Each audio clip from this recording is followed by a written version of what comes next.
My family tried to make me watch 12 Kids at our Christmas gathering. But I firmly refused. I 28F. Never thought I'd be sharing this story on Reddit, but after years of being treated like the family's personal childcare service, I've finally reached my breaking point. This isn't just about occasional babysitting, it's about systematic exploitation disguised as family duty that's been going on for over a decade. Let me paint you a picture of my family dynamics. I'm the youngest of 3 sisters, with Jennifer, 37F, and Rachel, 35F, being 9 and 7 years older than me respectively.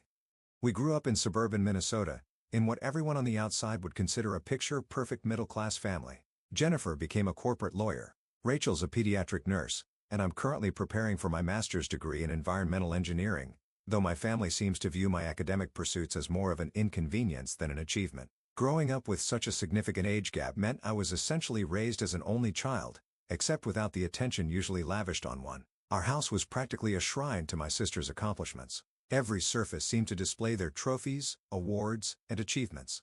I would sit at family dinners, barely visible behind the tower of college brochures and academic awards, listening to endless updates about Jennifer's latest legal internship or Rachel's nursing program successes. My earliest clear memory is from when I was 4, watching Jennifer bring home her first serious boyfriend.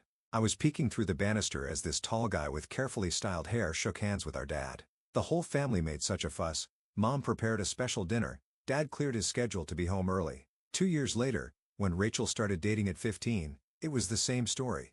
They were both so effortlessly perfect, everything I wasn't and wasn't expected to be. Mom would spend hours helping Jennifer choose prom dresses or discussing college applications with Rachel.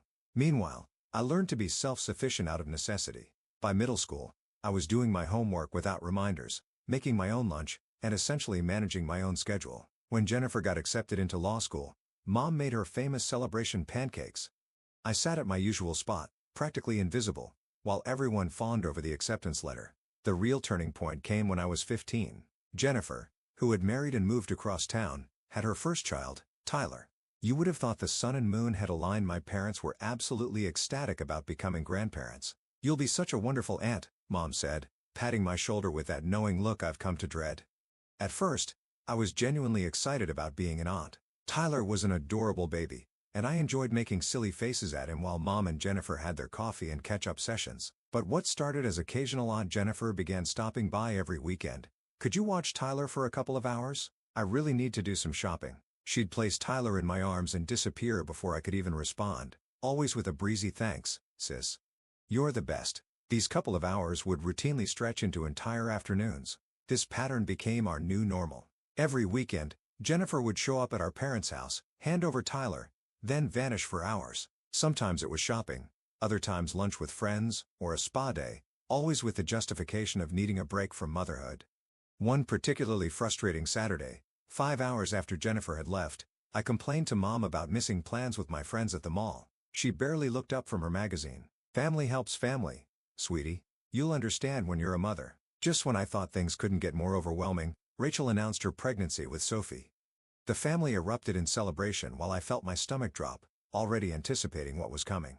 When Sophie arrived, history repeated itself with a vengeance. My weekends became a chaotic juggling act of caring for 3-year-old Tyler and infant Sophie. Try managing a toddler who's using your coffee table as an art canvas while simultaneously trying to soothe a crying baby. It's not as endearing as it sounds. If they happened to nap at the same time, I was lucky to finish any homework.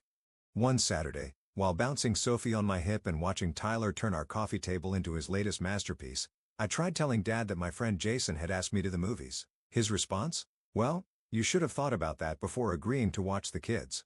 I never agreed. "Nobody ever asks me," I said, the frustration in my voice making Sophie start crying. From the kitchen, Mom scolded, "Lower your voice, you're upsetting the baby. And stop being selfish, your sisters need this support." That's when I started spending all my free time in the school library, researching colleges, not just any colleges, but ones far, far from home. I knew good grades would be my ticket to freedom, so I threw myself into my studies. Every A on my report card felt like a step closer to escape. When my acceptance letter arrived from Berkeley with a half scholarship, I felt like I could finally breathe. Naturally, though, my family had other ideas. "The community college here has a great business program," Jennifer said during what they called a family council but I dubbed an intervention. Rachel chimed in, as if it were a selling point. "You could live at home and save money, and help with the kids." That's when Grandma rose, who had been unusually quiet throughout this family meeting, spoke up. Her voice cut through the tension like a hawk across the Minnesota sky. "I think Berkeley is perfect for Ruby. That program is exactly what she needs for her future career, and your grandfather's education fund will help cover what the scholarship doesn't." I could have kissed her. I didn't care when the family council ended with my parents and sisters shooting daggers at me. I could see my future clearly for the first time in years, and it didn't involve changing diapers and cleaning sticky hands. College fulfilled every dream I had. My room became my sanctuary. My classmates became true friends, and for the first time in years, my weekends were my own. No crying infants, no sticky toddlers, just me and my choices. But you can't completely escape family obligations, especially around holidays. Thanksgiving and Christmas were non-negotiable, though I tried to visit as little as possible. Mom would call weeks ahead, her voice full of expectation. "Everyone's asking about you. The kids miss their aunt." The first Christmas break after I started college was absolute chaos. Jennifer now had 2 boys, Tyler and his baby brother Andrew. Rachel had added Max to her household alongside Sophie, but that wasn't even the worst of it. As soon as I walked through the door, Aunt Janet called out, steering her twin 5-year-old straight towards me. "The kids have been asking about you." No, they haven't, I thought to myself. They barely know who I am. But before I could object, Rachel's 7-year-old daughter attached herself to my leg, followed by cousin Mike's 6-year-old. Mom called from the kitchen, barely visible behind a stack of dishes. "Ruby, honey, I'll bring up some snacks later. Why don't you take the kids upstairs to your old room?" And just like that, I felt more like a sheepdog than a college student, herding 8 kids up the stairs. My childhood bedroom turned into a war zone. Toys everywhere, juice spills on my old blanket, crayon marks appearing on the walls as if by magic. 3 hours passed, and the delicious smells from downstairs, where the adults were enjoying their quiet holiday dinner, made my stomach growl. When Mom finally appeared with a tray of kid-friendly snacks, she barely made eye contact. By the time I managed to sneak downstairs at 8 p.m., after helping several parents collect their tired children, the dining room was empty except for dirty dishes and picked-over serving platters. "Oh, Ruby," Rachel said, already putting on her coat, "Max was an angel for you, right? We have to run past his bedtime." Jennifer did the same, gathering her boys while discussing New Year's plans with Mom. Cousins Rachel and Mike were carrying their sleeping children to their cars while Aunt Janet was getting her twins into their snow boots. Not a single thank you. Nobody asked if I'd eaten. Not even a second glance as they all filed out, leaving me standing amid the Christmas dinner carnage. Mom called from the kitchen, "Ruby, be a dear and help me with these dishes," as if I hadn't just done her an enormous favor. Looking at the stack of soiled plates and serving dishes, evidence of a holiday meal I never got to enjoy, something inside me snapped. But I kept quiet, helping with the cleanup while silently planning my next semester schedule to minimize my time at home. Just when I was finishing my final paper during finals week, Mom's message arrived. Her usual pre-holiday update pinged on my phone, but this one made my blood run cold. "Jennifer and Rachel are coming with the kids," it said excitedly. "Plus Janet and her twins, Rachel's girls, Mike's kids, and exciting news, Jennifer's sister-in-law Lisa is joining us with her 3. It'll be such a wonderful Christmas with all the little ones." I did the math in my head. 12 children in all. 12. I sat in the library staring at my phone until the screen went dark, then lit it up again just to make sure I'd read it correctly. The message remained the same, but something inside me had finally changed. 2 years of college had given me perspective. I'd seen my roommate Kate return from holidays with tales of actual family time, board games, movie nights, proper Christmas feasts. My friend Jessica's biggest complaint about going home was having to share the TV remote with her brothers. Meanwhile, I'd spent every holiday of my adult life working as an unpaid nanny service. Mom's message went unread. Instead, I packed for Christmas vacation with an odd sense of peace. For the first time ever, I wasn't dreading the holidays, because I was going home with a plan. The days leading up to Christmas were deceptively routine. I breathed in the familiar smells of Mom's signature dishes: pot roast, honey-glazed ham, and her famous apple pie. I helped in the kitchen, decorated the tree, carefully hanging the elegant glass balls Mom designated for the front among the ornaments I'd made in elementary school. Christmas Day arrived in a flurry of activity. Every car pulling into our driveway brought more chaos than the last. Jennifer showed up first with her boys, now 5 and 3. Then Rachel with Sophie and Max arrived with her 3 kids under 7. Lisa, Jennifer's sister-in-law, followed with her brood. The rest of the relatives arrived after them, each family contributing more children to the swelling assembly. From my corner of the living room, I watched as the noise level steadily increased. Jennifer approached me, her older one tugging at her sleeve while the younger balanced on her hip. "Ruby, she called out in that familiar tone that suggested she was about to discharge her parental responsibilities. She was already steering them down. She was 100 times before. But this time was different. This time, I stayed put and looked her squarely in the eye. "No," I answered, my voice firm despite my pounding pulse. "I'm here to enjoy Christmas like everyone else. I'm not watching the kids today." Though there were too many children for the room to go completely quiet, I could feel the shock rippling through the adults. Jennifer's mouth dropped open. Mom froze in the doorway with a tray of cookies, eyebrows rising. Dad turned from his newspaper. Rachel's panicked voice carried across the living room. "But who's going to watch all the kids?" As I started toward the stairs, I sat over my shoulder, just long enough to catch Mom's helpless shrug and the confused expressions on everyone's faces. Someone else. I turned back, and the sight almost made me laugh. They looked like someone had just told them Christmas was canceled. "I need advice, Reddit. Am I wrong for finally standing up for myself? Should I have waited until after the holidays?" I can already hear my phone blowing up with messages from family members, but for the first time in years, I feel like I can breathe. Update 1. First, thank you all for the overwhelming support on my original post. Your comments helped me stay strong during what happened next. After heading upstairs, I walked past the family photos commemorating my sister's many successes and into my childhood bedroom. The gentle click of the door closing behind me felt like the period at the end of a very long sentence.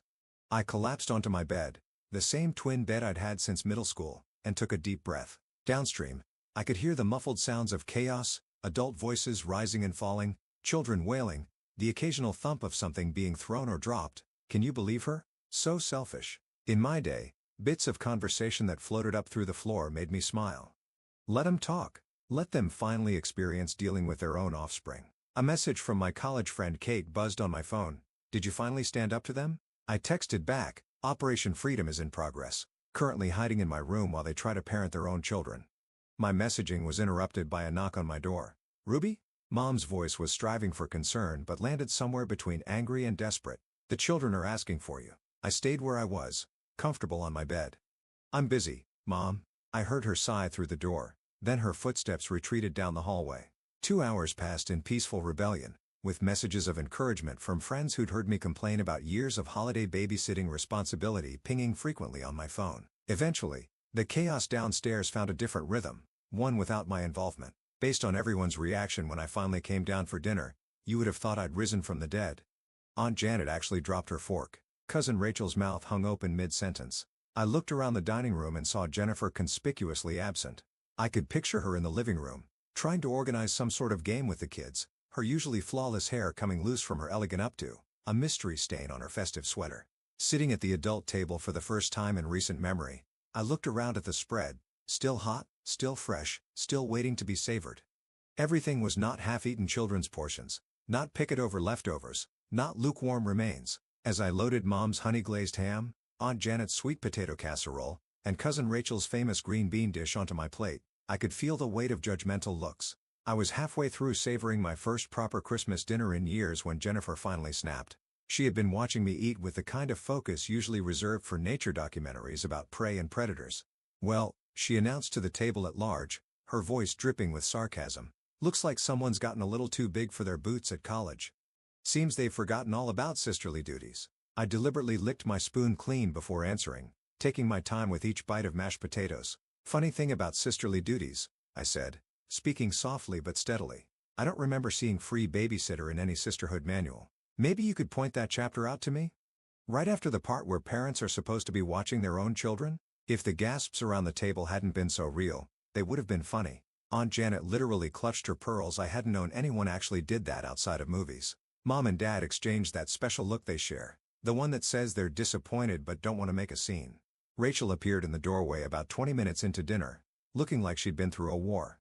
Her hair had completely escaped its updo, and her Christmas sweater now displayed what appeared to be juice stains in addition to the earlier unidentified substance. She looked exhausted, the kind of bone-deep fatigue I'd been experiencing every holiday for years. Having finished my meal, which included 2 slices of Mom's apple pie, a luxury I'd never been able to indulge in before, I quietly got up from the table. No one objected, no one asked me to help with cleanup, and no one insisted I check on the children. I packed my bags that night and left early the next morning, before the inevitable family meeting could be called. Sometimes the best way to break a pattern is to simply remove yourself from the equation entirely. I'll update if anything significant happens, but for now, I'm enjoying the peaceful drive back to my dorm and the knowledge that for the first time in years, I spent Christmas as a family member, not an employee. Update 2. Well, it's been 3 days since my Christmas dinner rebellion, and things have escalated exactly as I expected. When I returned to the dorm, I found my phone flooded with messages. But what happened this morning takes the cake.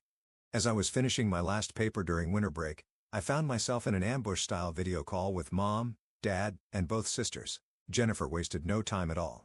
"What kind of performance was that yesterday?" she snapped, her voice sharp enough to cut glass, making us look like poor parents in front of everyone. "Performance?" I replied calmly. "You mean me wanting to enjoy Christmas like everyone else? I'm just tired of being the unpaid, unsung babysitter while everyone else gets to have an actual holiday." "But you never complained before," Mom said, her brow wrinkled with uncertainty. I couldn't help but laugh. "Never complained, Mom. I've been complaining for years, but it was just too convenient to ignore me. Too easy to keep exploiting the good little sister who never makes waves." They all started talking simultaneously, their voices merging in a cacophony of accusations and reminders of sisterly duty and family obligation.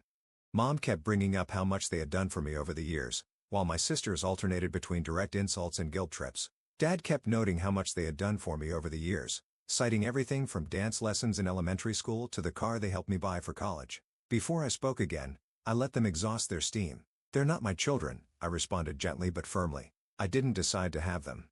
They're your responsibility, not mine, especially during the holidays when I'm supposed to be relaxing too. I have my own life, my own studies, and my own future to think about." At that, Jennifer played what she believed to be her trump card. She stood up, red-faced. "Well, maybe someone should teach you a lesson about gratitude. Let's see how you manage without Mom and Dad paying your college tuition." The room grew quiet. I saw Mom and Dad exchange uneasy looks, obviously startled by the suggestion. But instead of the panic Jennifer clearly expected to see on my face, I felt an odd sense of relief. "Actually, Jennifer," I said, slowly rising from my chair, "Grandma's been paying my tuition from Grandpa's education fund. You know, the same fund that helped put you through law school and Rachel through nursing school. And even if that wasn't the case, I have a partial scholarship and unlike some people, I'm not afraid of working to support myself." Not waiting for their response, I ended the call. Less than 10 minutes were needed to pack the rest of my belongings. Over the years, I developed pretty good light travel habits. Everything important fit into 2 suitcases and a backpack. Mom and Dad started calling immediately after, their voices in the voicemails a mix of panic and anger, but I was done talking. Walking out to my car, I barely felt the winter air biting at my cheeks. The morning was crisp and clear, typical Minnesota winter weather, but somehow it felt fresher than usual. The drive back to university was strangely peaceful. Mom, Dad, Jennifer, and Rachel, I methodically blocked their numbers as the distance between my house and here grew. Every press on my phone screen felt like severing another link in a chain I hadn't even realized was dragging me down. My dorm room greeted me with its simple blessings. There were no toys scattered across the floor, no sticky fingerprints on the glass, and no constant background noise of kids begging for attention. Just my books, my laptop, and my own thoughts. January has gone by in a whirlwind of new courses and peaceful weekends. February brought snow and a wonderful absence of family conflict. I've thrown myself into my studies, made plans with friends, and for the first time in years, feel like I'm living my own life rather than existing on the edges of everyone else's. I do occasionally see posts from Jennifer on social media, sharing photos of her boys growing up quickly.